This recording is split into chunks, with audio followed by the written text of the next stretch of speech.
Hey guys, it's Casualgamerreed, YouTube's #1 Miami and Kentucky fan. Now I'd like to talk about the injury to Chris Bosh. You know, this same thing, it's been going on the whole playoffs. We've seen injured players.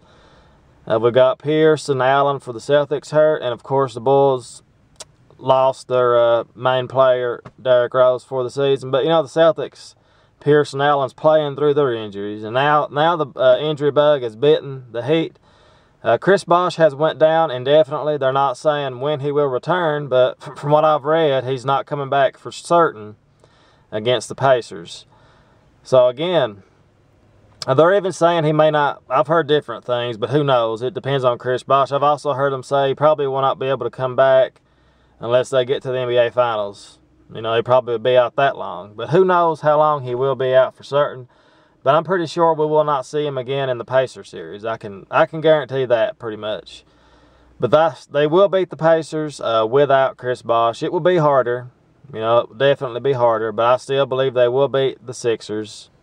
Not the Sixers. They will beat the Pacers.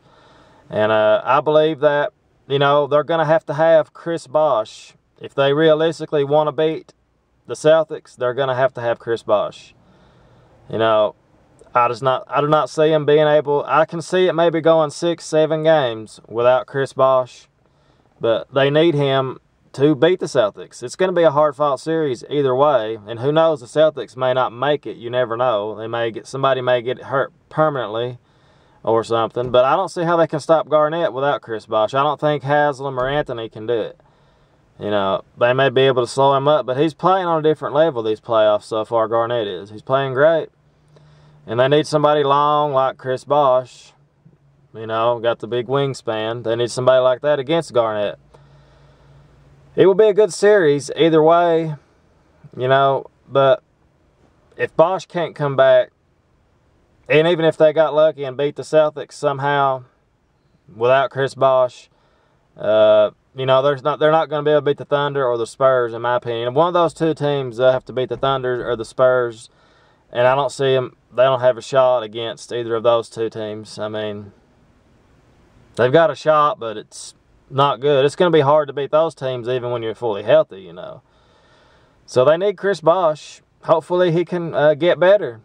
You know, this is bad news. Right when you saw the dunk, I was thinking it was his knee, but it's his abdominal. Strained his abdominal, whatever. So, abdominal section. But, you know, this is part of what the playoffs is about. That's why you never can say you've got it. That's why I said all last year, the only thing that can stop Kentucky, well, this year, I guess, the only thing that can stop Kentucky would be an injury.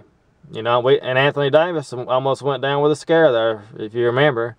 You know, injury can change everything. That's why you never have, even if you have the best players on the best team, all it takes is an injury. And it's bit Miami. You know, it could have been worse. It could have been Wade or James, one of those two, and it would have been over. But they still have a chance somewhat without Bosh. But I believe he will be back. You know, somehow I just got that feeling that he will be back in time for the Celtics. It's just my feelings. You know, I hope he is. But, you know, it's going to be hard. It's going to be hard without him.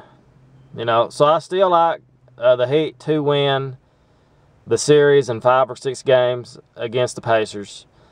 Anyway, that's my thoughts on Chris Bosh injury. Please like, subscribe, comment, and go Heat.